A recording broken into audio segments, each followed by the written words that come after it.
SC ST पिला केते दौच तांकर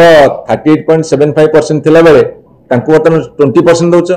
schedule caste 8% schedule tribe 12% OBC को 0 तेणुक आग तुरंत एससी एसटी संख्यानुपातिक संख्यार दियो ओबीसी को 0 दे 54% लोकों मुहर तमचा मर्च तुरंत ताकू लागू कर। गत पर दिन 14 तारिख संध्यारे ओडिशा सरकार वर्तमान भारतीय जनता पार्टी नेतृत्व में चलता सरकार से माने कैबिनेट रे अप्रूव कले जे ओबीसी मान को 11.25% शिक्षा रे पाठ पढ़िबा पई रिजर्वेशन दबा पई एवं शेड्यूल कास्ट शेड्यूल ट्राइब दलित एवं आदिवासी एमान को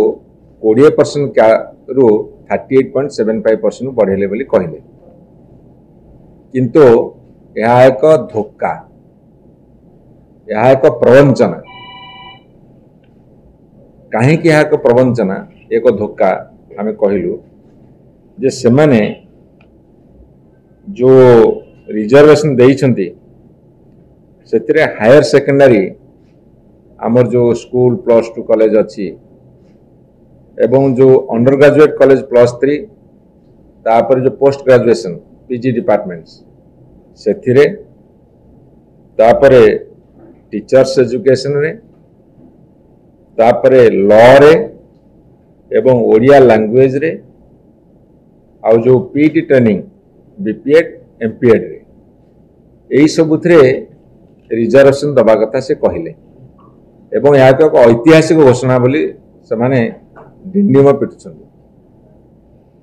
आमे डिमांड रखिथिलु गत विधानसभा रे लगातार भाव 4-5 दिन विभिन्न उपाय सरकार ऊपर चाप प्रयोग करथिला बिजू जनता दल। आमे विधानसभा भितर मुलतवी प्रस्ताव रे उठेलु एवं विधानसभा बाहर को जते बेले आंबेडकर स्टाच्यू रे फुलमाल दे संविधान प्रदत्त क्षमता को लागू करने पई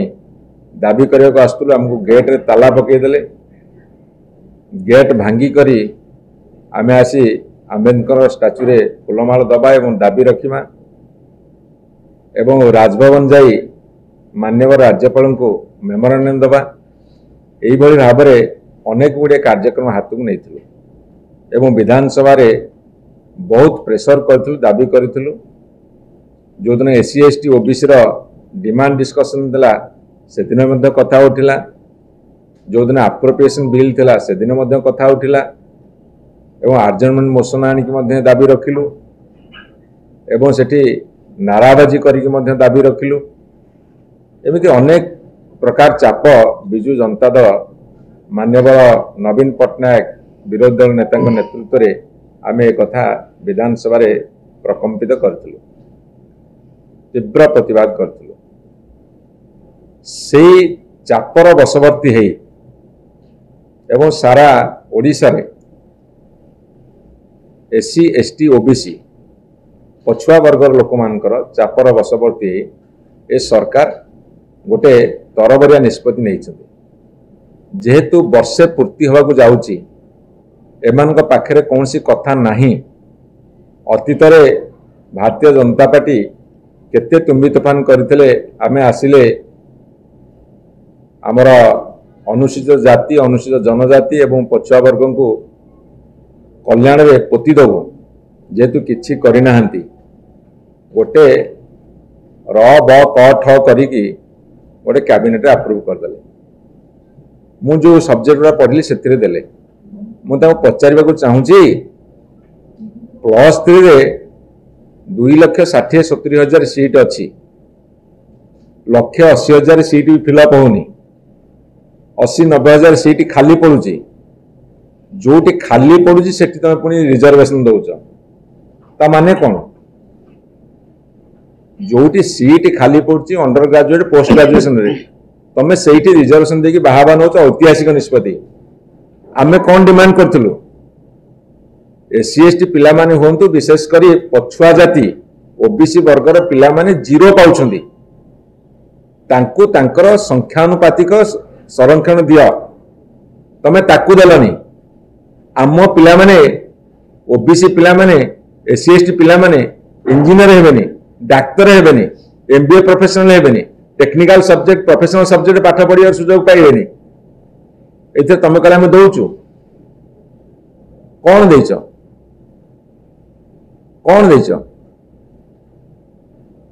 कौन तमे देइछ हमको हेंगु जमे तो सुंगुथिबो आमे एक कथा तांको पचारिया को चाहू एबे तीव्र स्वर उठी सबुठी बर्तमान छात्रों महल अभिभावक महल एवं एससी एसटी ओबीसी महल ए कथा तीव्र भाव आंदोलित कर समस्त को तीव्र स्वर उठी आमे बिजु जनता दल तरफ जेहेतु लोकंकर स्वर पालटिछि बिजु जनता दल माननीय नवीन पट्टनायक नेतृत्व में आमे एटी डिमांड रखुचु तुरंत एससी एसटी ओबीसी एससी संख्या है 16.25 शेड्यूल कास्ट संख्या है 16.25 एवं शेड्यूल ट्राइब संख्या है 20.5 22.5 माने 22% अधे एवं एससीबीसी संख्या ओबीसी संख्या जदि 54% किंतु अंततः सारा भारत वर्ष 27% दि जाउची 27% दि जाऊ एवं ताकू तुरंत लागू करा जाऊ शिक्षा क्षेत्र में कौन सी प्राबंध नहीं सुप्रीम कोर्ट रो गाइडलाइन अनुसार से कथा कहउछंती तमे जॉब क्षेत्र में दे परलोनी कैपिंग तो उठिया को बर्तमान एसएलपी अछि हम सरकार बेले एसएलपी जाइथिले तमे ताको सुप्रीम कोर्ट जाइथिले तमे ताको लागी उठा कैपिंग तेनु करी से परवर्ती कथा वर्तमान आमर जी न्याज्य दाबी सेतिकी दियो एससी एसटी पिला केते दउछ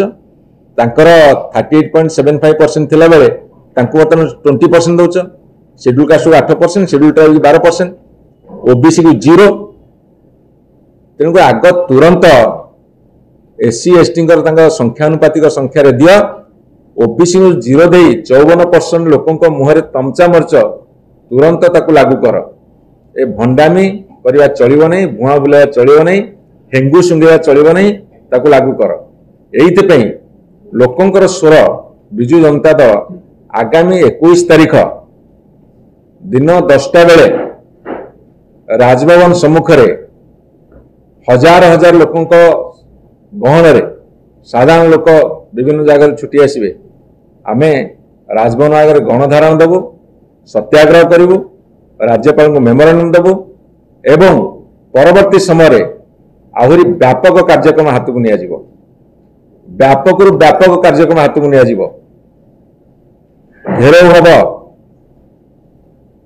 विभिन्न जगह आंदोलन हब हड़ताल हब सारा ओडिशा रे प्रतिवाद स्वर को तीव्र करू से प्रोग्राम आपण परवर्ती समय देबू किंतु आज 21 तारीख दिन दिन 10टा बुधवार पड़ू से दिन आमे राजभवन सामने विशाल गण विक्षोभ करूँ राज्यपाल को मेमोरांडम देबू एवं सरकार को चेतावनी देबू तुम्हें एससी एसटी ओबीसी न्याज्य दाबी को मानि नियो तांकर संख्या अनुसार एटलिस्ट इंजीनियरिंग और मेडिकल प्रोफेशनल टेक्निकल एजुकेशन रे तुरंत दियो यही जो भूल कथा कही ऐतिहासिक निष्पत्ति कही भुआ बुलाच अंततः मारी ए काली आज भितर से पिक्चर क्लीयर हो जाए लोक बुझीगले ये मिछ कथा कहते ये ऐतिहासिक नुह बर ये गोटे ऐतिहासिक भूल को घोड़ार अपप्रयास आंदोलन दुर्बार हम